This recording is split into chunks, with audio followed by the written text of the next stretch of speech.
Hello बच्चों, तो हम इस वीडियो में करेंगे चैप्टर 3 का वन शॉट रिवीजन वीडियो, जिसमें मैं आपको इस चैप्टर के सारे फॉर्मूले जल्दी जल्दी काउंट करवा दूंगा ताकि आपका पूरा चैप्टर रिवाइज हो जाए। देखो, पूरे चैप्टर में 5 टॉपिक है अपने पास मेनली, जिसमें से सबसे पहला अपने पास करंट। देखो, मैं सारे पांचों टॉपिक यहाँ पे लिख दिए, एक एक करके बताना स्टार्ट करता हूँ। सारे के सारे फॉर्मूले जितने भी नीट और जेई वालों के लिए या फिर सीयूटी वालों के लिए जितने भी इंपॉर्टेंट फॉर्मूले हैं सारे के सारे कवर करेंगे हम इसमें। तो सबसे पहला आता है करंट। करंट का फॉर्मूला आपने बचपन से पढ़ा होता है, इसको आई से डिनोट करते हैं और आई का फॉर्मूला होता है क्यू बाई टी। सबने पढ़ रखा है बचपन से ही। क्यू का चैप्टर नंबर 1 में आपने क्वांटाइजेशन ऑफ चार्ज पढ़ा होता है, जो कि होता है एनई। तो क्यू की जगह में आप हटा के एनई बाई टी भी लिख सकते हो। ये भी अपने पास करंट का ही फॉर्मूला बनेगा। ये तो हो गया अपने पास नॉर्मल फॉर्मूला। अगर मैं इसी की बात करूं तो करंट के पास मैग्नीट्यूड भी होता है और डायरेक्शन भी होता है। देखो भाई, इससे तो आप मैग्नीट्यूड निकालोगे। ये जो फॉर्मूले हैं इनसे आप क्या निकालोगे? मैग्नीट्यूड। मैग्नीट्यूड का एक और फॉर्मूला मैं आपको बताता हूं। अगर कोई इलेक्ट्रॉन, किसकी बात कर रहा हूं मैं? इलेक्ट्रॉन की। ई माइनस लिखा मैंने यहाँ पे। अगर कोई इलेक्ट्रॉन किसी भी न्यूक्लियस के आसपास रिवॉल्व कर रहा होगा तो रिवोल्यूशन ऑफ इलेक्ट्रॉन की वजह से करंट प्रोड्यूस होगा। और इस इलेक्ट्रॉन की वजह से जो करंट प्रोड्यूस होगा उसका भी मैं फॉर्मूला आपको बता देता हूँ। वो आता है ई वी अपॉन में 2 पाई आर। अब ई मतलब है चार्ज ऑफ इलेक्ट्रॉन, वी मतलब है वेलोसिटी ऑफ इलेक्ट्रॉन और 2 पाई आर मतलब है रेडियस। तो इजीली समझ गए होगे। तो ये फॉर्मूला भी अपने पास करंट का होता है कब? जब रिवोल्यूशन ऑफ इलेक्ट्रॉन की बात करें। तो ये दोनों ही फॉर्मूले अपने पास मैग्नीट्यूड निकालने के लिए। तो भैया करंट के पास तो डायरेक्शन भी होता है। तो डायरेक्शन कैसे? बचपन से पढ़ते आ रहे हो यार डायरेक्शन। तो हम कहते हैं कि अगर प्लस का कोई चार्ज है, करंट प्रोड्यूस होता है due to motion of charge, chapter number 3 में। तो जैसे पॉजिटिव चार्ज इधर की ओर मूव करेगा, जिधर की ओर पॉजिटिव चार्ज मूव करता है करंट भी इधर की ओर ही प्रोड्यूस हो जाता है। आप ऐसे करके जल्दी से लिख लोगे, आपने बचपन में पढ़ा है। और अगर मैं कहूँ कोई नेगेटिव चार्ज है अपने पास, अगर नेगेटिव चार्ज यहाँ नहीं लिखेंगे, अपन यहाँ साइड में लिख देते हैं ताकि आपको कंफ्यूजन ना हो। तो भाई साहब, कोई नेगेटिव चार्ज है, अगर कोई नेगेटिव चार्ज इधर की ओर मूव कर रहा है तो करंट जो बनेगा उसके अपोजिट डायरेक्शन में बन जाएगा। तो ये था अपने पास डायरेक्शन, जो कि नॉर्मल ही है। तो यहीं पे एक बहुत फेमस सवाल जो कि आपसे पूछा जा सकता है कि करंट के पास क्या क्या है। देखो, मैग्नीट्यूड भी है और डायरेक्शन भी है। करंट के पास मैग्नीट्यूड भी है और डायरेक्शन भी है। Then also it is a scalar quantity. Why? तो याद रखना पहली बात तो करंट स्केलर क्वांटिटी है, वेक्टर क्वांटिटी मत बना देना उसको। तो जो करंट है वो vector law of addition follow नहीं करता है, इसीलिए उसको हम स्केलर में काउंट करते हैं। तो मैं जल्दी से यहाँ पे लिख भी देता हूँ कि करंट जो है, आई मतलब है current. Current does not follow, रुक जाओ एक मिनट। डज नॉट फॉलो किसको फॉलो नहीं करता भाई साहब? वेक्टर लॉ ऑफ एडिशन को फॉलो नहीं करता। वो ट्रायंगल लॉ वेक्टर एडिशन को नहीं मानता, parallelogram law of vector addition को नहीं मानता, इसलिए उसको वेक्टर की कैटेगरी से बाहर निकाल दिया गया था। वेक्टर के देश से देश निकाला मिल गया था किसको? करंट को। तो current does not follow vector law of addition, इसीलिए हम उसको क्या किस में काउंट करते हैं? स्केलर क्वांटिटी में काउंट करते हैं, जबकि इसके पास मैग्नीट्यूड डायरेक्शन दोनों है। तो ये हो गया अपने पास पूरा करंट, जिसमें आपको इतने ही से फॉर्मूले थे और इतना सा कॉन्सेप्ट था। इसके बाद हम मूव करेंगे दूसरा टॉपिक। जल्दी देखो, मुझे सिलेबस रिवाइज कराने से मतलब है आपका, तो मैं जल्दी जल्दी बिना टाइम वेस्ट के आपको सारा टॉपिक रिवाइज करा दूंगा और सारे सारे फॉर्मूले याद आ जाएंगे आपको। देखो, दूसरा टॉपिक है भाई साहब अपने पास ओम्स लॉ। ओम्स लॉ को आप बचपन से पढ़ते आ रहे हो, पहली बार मेरे ख्याल से 8वीं क्लास में आ गई होगी। तो इसमें जो मेन स्टेटमेंट था मैं वो लिखवा देता हूँ कि current is directly proportional to voltage. Current flowing in a conductor is directly proportional to the applied voltage at constant temperature था। इस चीजों को बेसिक चीजों को भूलने का नहीं होता है। तो एट कांस्टेंट टेम्परेचर। उसके बाद इसी में आपने फॉर्मूला बनाया था, सबको पता है, V equal to I R. यहाँ पे मैं आपको बताना चाहूंगा जो R था वो कांस्टेंट था। अब V डायरेक्टली प्रोपोर्शनल टू आई है ना, इक्वल टू लगोगे तो कांस्टेंट लगेगा। कांस्टेंट का नाम क्या था यहाँ पे? कि जो कांस्टेंट है इसी का नाम था रेजिस्टेंस। रेजिस्टेंस समझ रहे हो? Resistance.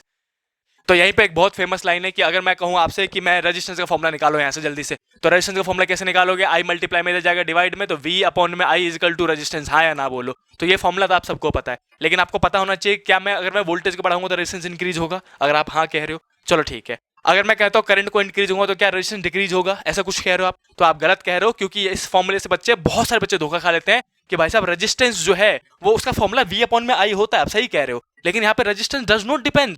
Resistance does not depends. बहुत फेमस, बहुत ट्रिकी क्वेश्चन है जो कि फंसाया जाता है नीट और जेईई में, कि resistance does not depends on V and I। वो वोल्टेज और करंट पे डिपेंड नहीं करता, चाहे आप वोल्टेज जितना मर्जी बढ़ा दो। देखो भाई, सिंपल सी बात है, voltage directly proportional to current था, तो वोल्टेज को दोगुना बढ़ाओगे तो करंट भी दोगुना बढ़ जाएगा, जिसकी वजह से कट के रेजिस्टेंस कांस्टेंट हो जाएगा। और आपने तो कहा था कि रेजिस्टेंस कौन है? कांस्टेंट। तो रेजिस्टेंस वोल्टेज और करंट पे डिपेंड नहीं करता, ये मेन लाइन याद रखना। इसके बाद डिपेंड किस पे करता है ये भी मैं आपको बताऊंगा। अगर आपको याद आ गया होगा तो मैं जल्दी जल्दी बता ही देता हूं। देखो भाई साहब, रेजिस्टेंस की बात करते हैं तो अगला टॉपिक है, वैसे तो मैं जल्दी से कवर कराता हूं। अगर कोई वायर है तो वायर की लंबाई कितनी है? L, और एरिया मान लो, एरिया ऑफ क्रॉस सेक्शन सुना था ना आपने, इसका एरिया कितना है? A।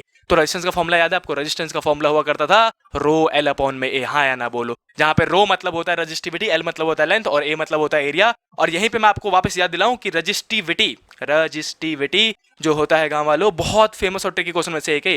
रेजिस्टिविटी मतलब क्या? रो। तो रो जो है वो दो चीजों पे डिपेंड करता है, पहले तो नेचर ऑफ मटेरियल पे और दूसरा टेम्परेचर पे डिपेंड करता है। तो इनडायरेक्टली देखो रेजिस्टेंस कितने पे डिपेंड कर रहा है? एक तो रो पे, रो मतलब नेचर और टेम्परेचर दोनों पे डिपेंडेंट हो गया, और जो R है वो लेंथ पे डिपेंड कर रहा है और एरिया पे भी। तो indirectly resistance depends on 4 thing. यहाँ लिख देता हूं मैं, रेजिस्टेंस जो है वो वोल्टेज पे, इस पे नहीं डिपेंड करता, वी और आई पे डिपेंड नहीं करता। कितनी चीजों पे डिपेंड करता है भाई साहब? 4 चीजों पे। पहला आएगा अपने पास directly proportional to length, length के डायरेक्टली प्रोपोर्शनल है। दूसरा inversely proportional to area, area पे डिपेंड करता है। और तीसरा क्योंकि रो पे कर रहा है इसीलिए इन दोनों पे भी कर जाएगा, यानी कि नेचर पे। और चौथा क्या मानोगे? टेम्परेचर पे। तो भाई साहब ये रेजिस्टेंस 4 चीजों पे डिपेंड करता है, वी एंड आई पे डिपेंड नहीं करता है। इसके बाद जो आपके पास क्वेश्चन आएगा वो ओम्स लॉ की बता रहा हूं मैं आपको, ओम्स लॉ के। ओम्स लॉ में बहुत फेमस क्वेश्चन जो पूछा जाता है वो है ग्राफ पे। नीट और जेईई में पक्का आएगा, इवन सीयूटी में भी आएगा, बोर्ड में भी आ सकता है भाई साहब। तो देखो ओम्स लॉ पे ही जो ग्राफ के क्वेश्चन पूछे जाते हैं बहुत फेमस है, बहुत ट्रिकी भी होते हैं। जल्दी से रिकैप कर लो, ओम्स लॉ पे ग्राफ के क्वेश्चन देखेंगे हम। किसका ग्राफ दिया जाएगा भाई साहब? 2 टाइप के ग्राफ हो सकते हैं।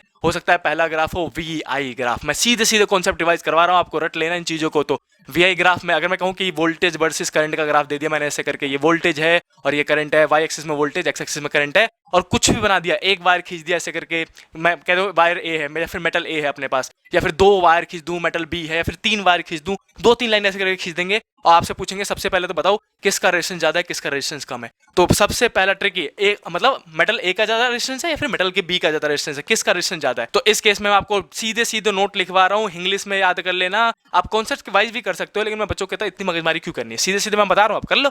देखो भाई, जो वोल्टेज के पास में होगा, जो वोल्टेज के पास में होगा, वोल्टेज के पास में लिख देता हूं जल्दी जल्दी, जो वोल्टेज के पास में होगा उसका रेजिस्टेंस ज्यादा होगा, सिंपल सी बात है।